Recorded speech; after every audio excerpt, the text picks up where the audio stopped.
உனக்கு விதிக்கிற கட்டளை உனக்கு மறைப்பொருளும் அல்ல, அது உனக்கு துயரமானதும் அல்ல. உபாகமம் 30:11.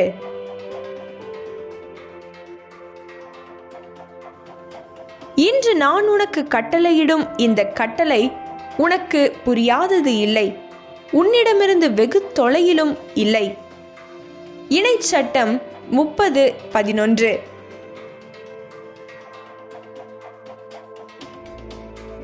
For these orders which I have given you today are not strange and secret, and are not far away.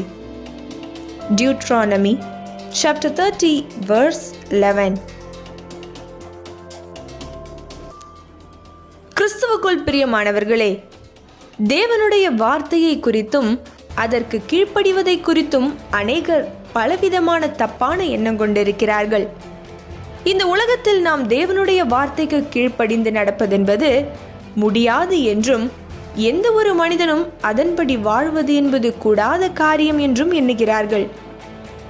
ஆகவே எந்நாளும் அது முடியாது என்றும் சொல்லுவார்கள். அருமையானவர்களே, அது அப்படிதானா? சாத்தான் நம்மை அவ்விதம் வஞ்சிப்பான். நம்முடைய சொந்த மனதும் கூட வஞ்சிக்கப்பட்டு அவ்விதம் எண்ணக்கூடும். ஆனால் வேதம் அதற்கு என்ன பதில் சொல்லுகிறது என்பதை பாருங்கள். ஏனென்றால் வேதம் சொல்லுவதே சரி, வேதத்தில் இல்லாத பதிலே இல்லை.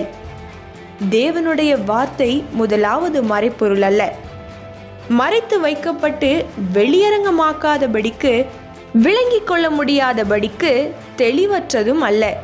தேவனுடைய வார்த்தை திறந்து வைக்கப்பட்ட புத்தகம். அதை நாடி வருகிறவர்களுக்கு அது ஒருபோதும் சத்தியத்தை வெளிப்படுத்தாமல் இருப்பதில்லை. நீ திறந்த மனதுடன், திறந்த இருதயத்துடன் தேவ வார்த்தையண்டை வரும்போது அது உன்னோடு பேசும். தேவனுடைய மக்கள் ஒவ்வொரு நாளும் இதற்கு சாட்சி பகருகிறார்கள்.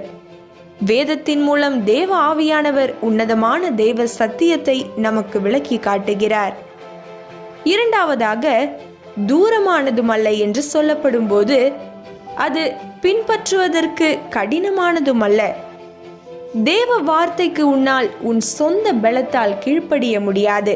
ஆனால் உன்னில் உள்ள தேவ ஆவியானவர் உன்னில் விருப்பத்தையும் செய்கையையும் உண்டாக்கி அவர் பலத்தால் நீ செயல்பட செய்கிறார்.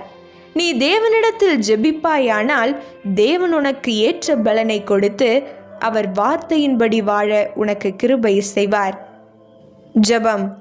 வார்த்தையினால் தேற்றுகிற எங்களோடு உறவாடுகிற பரிசுத்த தெய்வமே, உம்முடைய வார்த்தை எங்களுக்கு கடந்து வரும்போது அதை ஏற்றுக்கொண்டு கீழ்ப்படிய உணர்வை தாரும். ஆமேன்.